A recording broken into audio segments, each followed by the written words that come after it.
I was in my comfort zone. I was doing just enough to get by. I was working on a job. They paid me just enough to keep me from quitting, and I worked just hard enough to keep from getting fired. How many know people like that? Blink your eyes if you understand what I'm talking about. I was parked. I knew I could do more. But when my mama died, it took something out of me.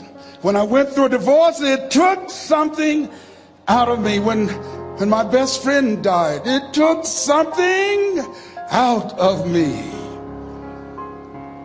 I parked. And somebody said that life is like an onion. You have to peel it one layer at a time.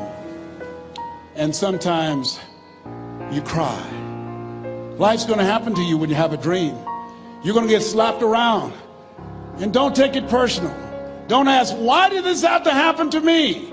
Why not you? Who would you suggest? You want to give us some names, some email addresses? And don't tell everybody. 80% don't care and 20% glad it's you. It's called life. Suck it up and move on. Get over it.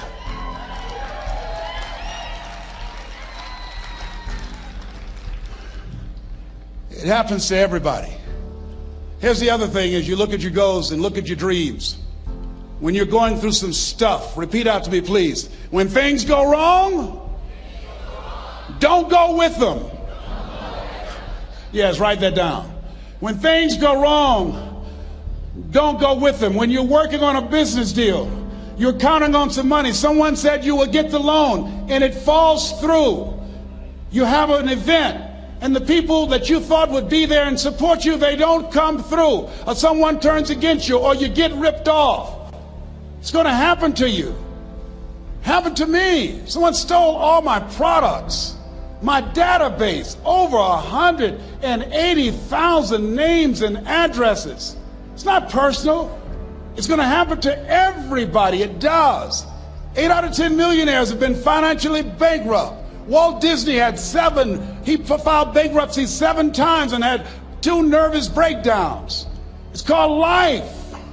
But I got a saying: when life knocks you down, try and land on your back, because if you can look up, you can get up. You've got the power in you to do that. You've got something special. You've got comeback power.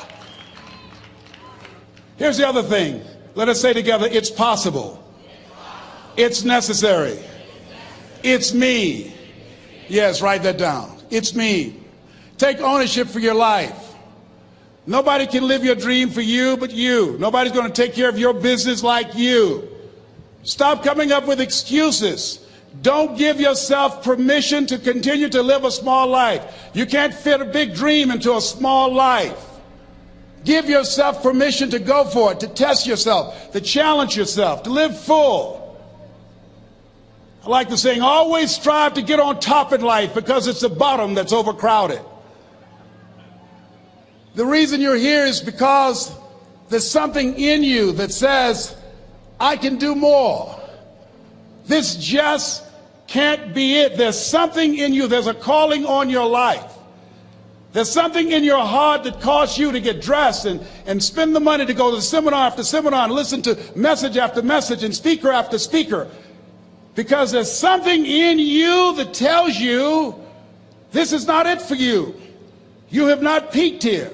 There's more in you that you are expressing. Eye has not seen, ear has not heard, nor has entered the heart of mankind what's in store for you if you challenge yourself, if you persist and persevere, if you take ownership for your life. George Bernard Shaw said the people that make it in this life, they look around for the circumstances that they want, and if they can't find them, they create them. Create what you want. You have the power in you to do more than you can ever begin to imagine, to control your destiny, to make a difference in our children, to make a difference on the planet, to make an impact. Let us say together, it's me. And let us say together, it's hard. Say it like you know it. Say, it's hard. Ladies and gentlemen, it's hard. There are people who have seen their retirements taken away from them by the corporations that they work for. They were within 2 or 3 years of retiring, and they had it taken from them. The number one entrepreneurs in this country now are senior citizens. The number one employer, number two, McDonald's and Walmart. And there's nothing wrong with those jobs. I guarantee you those people did not have a plan to end up living their lives at the end of life with those types of jobs. And they didn't have a plan like you have, and while you're investing in yourself, not to. And it's hard. There are people making choices between purchasing prescription drugs or paying for gas or a mortgage note. It's hard when you're working on a job for 20 years, 30 years, give them some good years, and then they come in and tell you, we've downsized. In other words, you're fired. And then you have to start all over again. How many of you know it's hard? Raise your hands, please. It's hard. And it's not fair. One of the things I like about T. Harv is he talks about work and investing in yourself. It's not fair when people are going up against that kind of stuff to tell them just think positive and be enthusiastic and everything will work out all right. Ain't that kind of party. It's hard. Life will put some knots on your head. I bought my first home for my mother.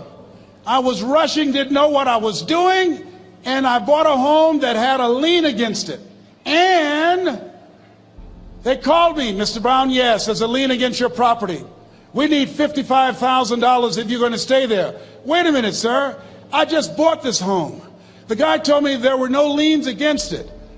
I'm not the one that owe you the money. You should have checked that out, Mr. Brown. Come on.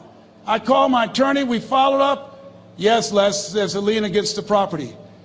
But he told me there were no liens. He lied, obviously. Oh, my God. He told me he wanted to help me because he admired the fact that I was buying this home for my mother and that he was adopted, and he identified with me. Les, he suckered you. He played you, man. So what? Well, would they take payment arrangements? What about $5,000 a month? They want all the money, Les. They want all the money, or you're going to have to get out. The house is going up for sheriff's sale. Do you have it? No, I don't have it. Can they give me some time? Tell them to give me 3 months, please. Give me 3 months. My mother's in her 70s, man. She has a bad heart. Don't do this to me. This is my dream. Don't do this, man. Please, let me talk to them. Les, I'm talking to their attorney. They don't want to talk to you. I've got to talk to their attorneys. Do you have the money? No. Will they give me 3 months? No. What about 2 months? No, Les. They want the money in 7 days. Oh, my God. Let me call you back. I'm not sure. And I walked the floors thinking, God, how could this happen to me? I got to figure this out. I got to figure this out. And it seemed like the days were just ticking off. Thursday, I had to call them and let them know. They called me, Les, do you have the money? No, I don't. Friday, you have to leave. The sheriff will be there. You're going to have to leave, Les. They're going to take my house. What about my down payment? You lost it, Les. You lost it. Okay. I got to go. Yes. I prayed, Lord, please, if you show me that you're real, if you're really real, you think Paul worked for you, you haven't seen anything. Don't let me lose this house and watch what I'll do for you. I was trying to cut a deal. Have you ever tried to cut a deal? It's amazing how spiritual you get when you get in trouble. You know what I mean? When I was diagnosed with prostate cancer, I was going to bed with the Bible and the Holy Quran and Science of Mind and Joel Goldsmith, everything I could find. I was praying to Jesus, Yahweh, Melchizedek, everybody. I was calling on everybody. It's amazing. And here I was walking the floor 3 o'clock in the morning, and I had to go and wake my mother up. I got on my knees and I said, Mama, I need you to wake up. She said, what's wrong, Leslie? I can hear you walking back and forth. I'm not asleep, son. I said, there's something I need to tell you. She said, your eyes are red. Why are your eyes red? Because I feel so stupid now. Why? we got to move tomorrow. Why, Leslie? There's a lien against the property, and they want $55,000, and I don't have it. And we're going to be set out tomorrow. We have to go back to Liberty City. So she said, it's okay. I don't like this house anyhow. I said, why? She said, because of my arthritic knees. It hurts my knees when I go up the steps. I said, why didn't you tell me? Because you were so happy. I just said it because you were happy. I'll live in a shack with you, boy. I love you. It's not the house. I love you. I love all my children. I said, thank you, Mama. Thank you. And the next day when we were in the truck going back to Liberty City, and we pulled down 68th Terrace, the neighbors came out and said, wow, Mamie, y'all coming back? Are you back? Yes. What happened to the home your boy bought for you? Those boys you adopted. Leslie didn't do a title search. He made a mistake. And boy, I was so humiliated. How many ever made a mistake that you were just humiliated? Raise your hands. I was devastated. I was taking the furniture off the truck, and my mother came, and I was crying. And she said, boy, I said, yes, ma'am. She said, hold your head up. I said, Mama, I can't. She said, hold your head up. I said, why? Look what I've done. She said, it's okay. It's okay. You are going to make a lot of mistakes in life, young man. You're going to fail your way to success. You have nothing to be ashamed of. Keep your head up and take that furniture back in the house. I said, yes, ma'am. And I learned something from that. If you ever go through something, hold your head up. If you ever make a mistake, hold your head up. If you ever do something that everything goes wrong, life catch you on the blind side, hold your head up. It's not over. Goethe said, that which does not kill you will make you stronger. Hold your head up. Shake someone's hand on your right and left and say, hold your head up.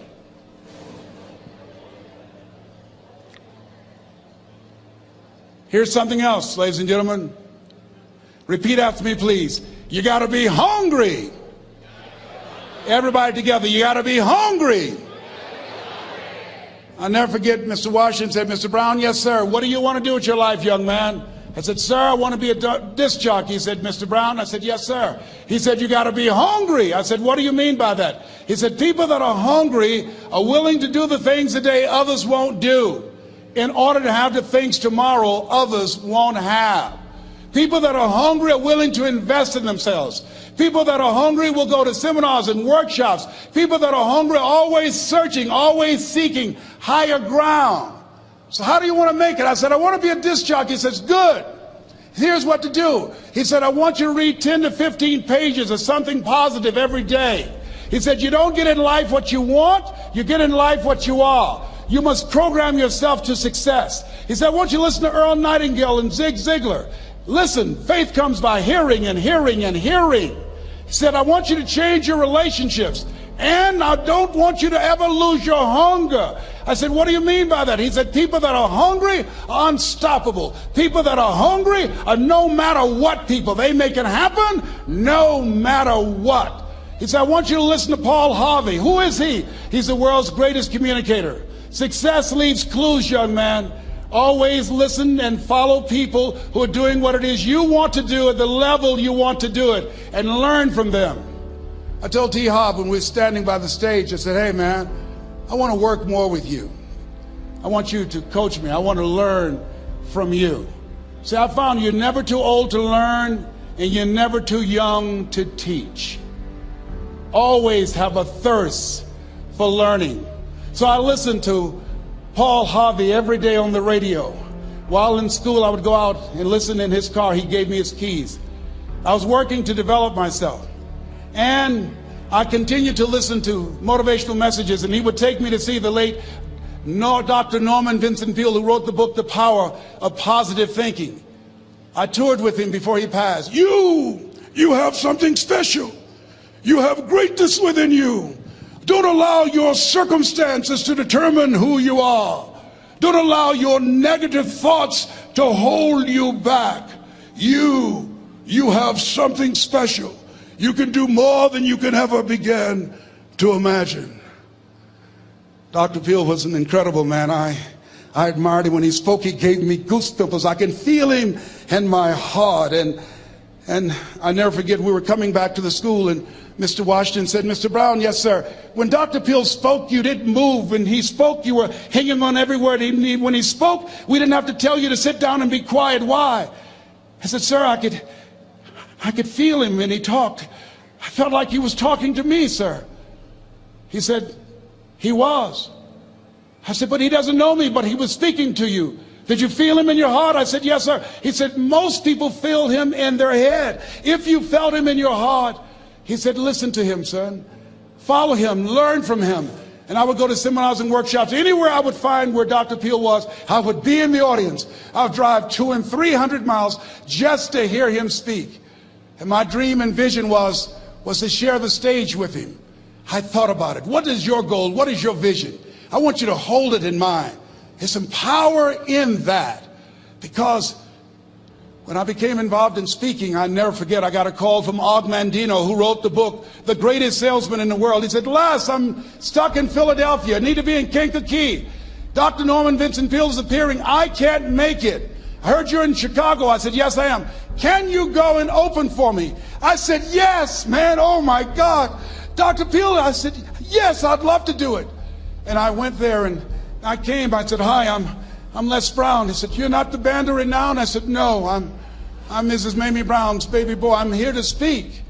He said, come backstage. And his wife, Martha, was there. And she said, Papa, Les Brown is here, the speaker. And he said, Les Brown, shoot for the moon. Because even if you miss your land among the stars. I said, sir, that's my quote. I wrote you when I was in the 11th grade. I was a part of a special education class project. That's my quote. He said, I know. I end all my speeches with that quote. And Dr. Peel had a great sense of humor. A young man was backstage, and I had so many questions to ask him, and my mind froze up, and the young guy said, Dr. Peel, how old are you? And he was up in age. He said, Sonny, I'm 92. The young man looked at him and said, I don't know if I want to live to get 92. He said, that's because you've never been 91. So I did the things that Mr. Washington suggested. I listened to motivational tapes on a regular basis. I would go to seminars and workshops whenever Zig Ziglar and Dr. Dennis Waitley and Jim Rohn would come to town.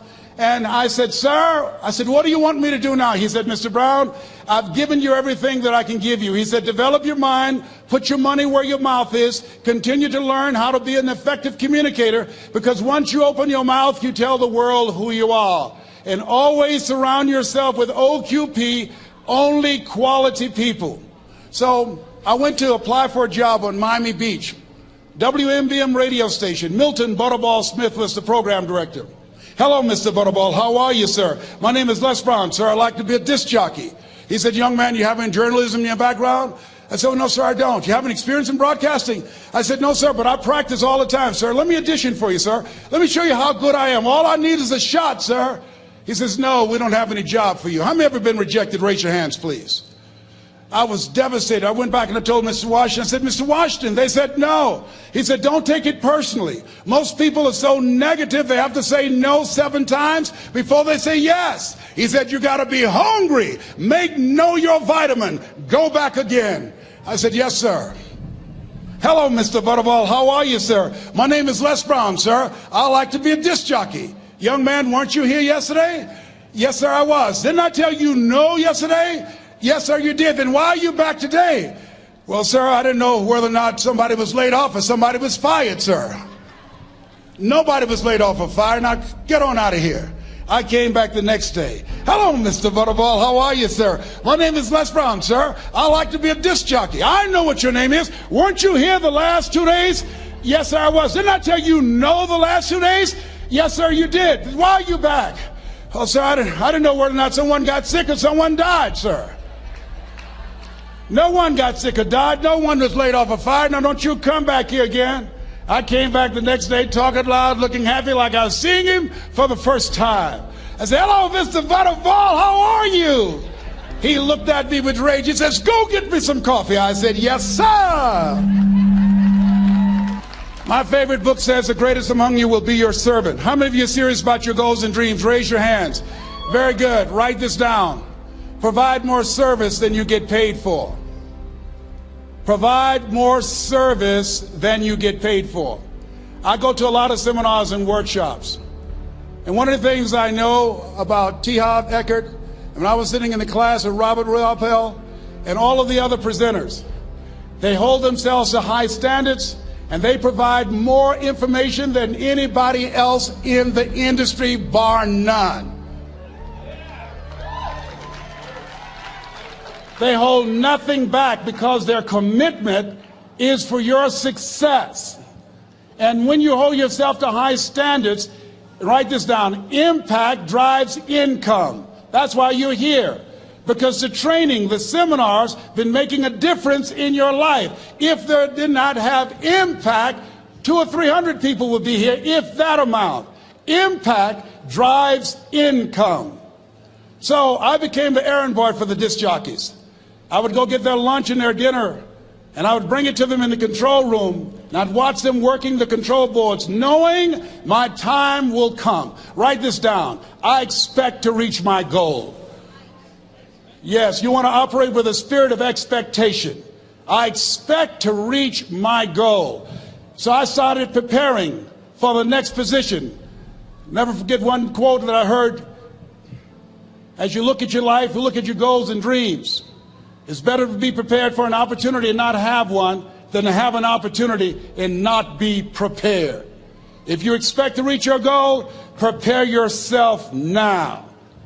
And so then pretty soon, the guys at the station, they begin to take a liking to me. Write this down. Build relationships. As you're aware, people deal with people that they know, like, and trust. And so they would say, Leslie, yes, sir. Come here, yes. Come outside. Who did this? Oh, your car? Yes. Who cleaned my car? I did, sir. I would wax their cars on the weekend, inside and out. How much do you charge? Oh, nothing, sir. I just sworn to help out. I was providing more service than I got paid for. I was building relationships. They said, whoa, look here. Donna Ross and the Supremes are coming to town. The Four Tops and the Temptations. Here are my car keys. Pick them up for me. Take them to the Fontainebleau Hotel on Miami Beach. I said, yes, sir. I would drive them all over Miami Beach in the big, long Cadillacs. I didn't have any driver's license, but I was driving like I had some.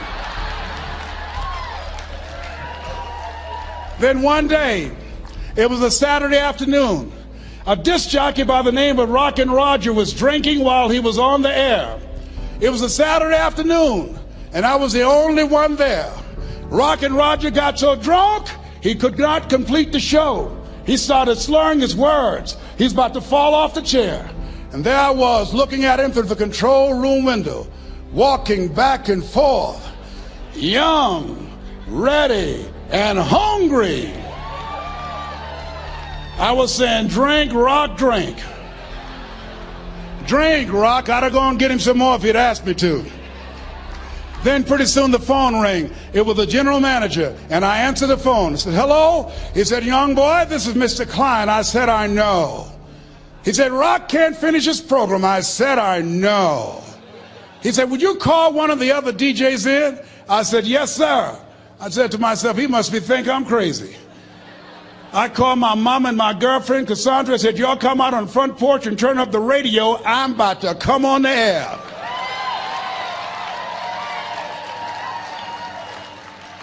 I waited for about 20 minutes, and I called him back.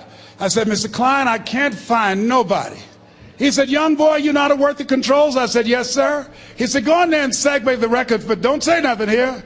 I said, yes, sir. I couldn't wait to get old Rock out of the way. I put on a fast record. I said, look out, this is me, LB Triple P, Les Brown, your platter playing papa. There were none before me, and there will be none after me. Therefore, that makes me the one and only. Young and single and love to mingle, certified, bona fide, indubitably qualified to bring you satisfaction and a whole lot of action. Look out, baby, I'm your love man. I was hungry. I was hungry. Get old man a round of applause. I was hungry. I was hungry. You got to be hungry. Shake someone's hand on your right and left all around you and say, you got to be hungry. You got to be hungry. To get those dreams out of your head and step into your greatness, you got to be hungry. To get those ideas, that talent, that gift out of your system, you got to be hungry. To get up off the canvas of life and understand what Willie Jolly meant, that a setback is a setup for a comeback. You got to be hungry. People that are hungry are willing to do the things today others won't do in order to have the things tomorrow others won't have. How many of you got value out of what you've heard thus far? Raise your hands, please. Very good. I'd like to leave this with you. I don't know what your goals are. I don't know what you want to do. Here's what I know about you. You have greatness within you. Here's what I know about you. I can help you to live full and to die empty. I can show you what I've learned. If anybody told me that I would be doing what I'm doing now, I leave here today, I go to New Orleans and speak there, then I'll be flown to Barcelona. If anybody told me, given my circumstances, born in an abandoned building on a poor section of Miami, Florida, called Liberty City, both my birth parents stood up and said, hello, son, I would not know either one. Being labeled educable mentally retarded, put back from the 5th grade to the 4th grade, failed again when I was in the 8th grade, no college training. Anybody told me the principles that I would teach you, that they would have the impact that it has had on my life. This Les Brown that you see, I did not know he existed. And I tell you that you have greatness within you. You have the ability to do more than you can ever begin to imagine. Come into the room with me, and I guarantee you your life will never be the same again. I like to leave this with you. I don't know what your goals are.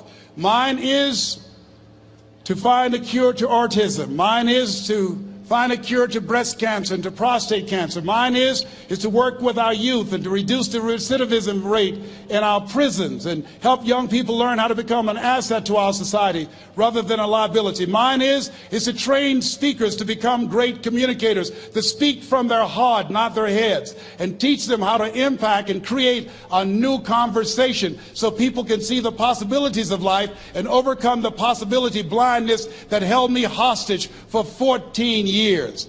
I don't know what your goals are, but here's what I know about you, and I don't know you. You've got greatness within you. And I like to leave this with you, something my mother used to love to hear me say. Leslie, yes ma'am, mama. Say that thing for me, boy, that makes me feel good. I dedicate this to you, to the greatness in you, and to the dream that you showed up on the planet to produce. And it's simply this. If you want a thing bad enough to go out and fight for it, to work day and night for it, to give up your time, your peace, and your sleep for it. If all that you dream and scheme is about it, and life seems useless and worthless without it, and if you gladly sweat for it and fret for it and plan for it, and lose all your terror of the opposition for it, and if you simply go after that thing that you want with all of your capacity, strength and sagacity, faith, hope, and confidence, and stern pertinacity,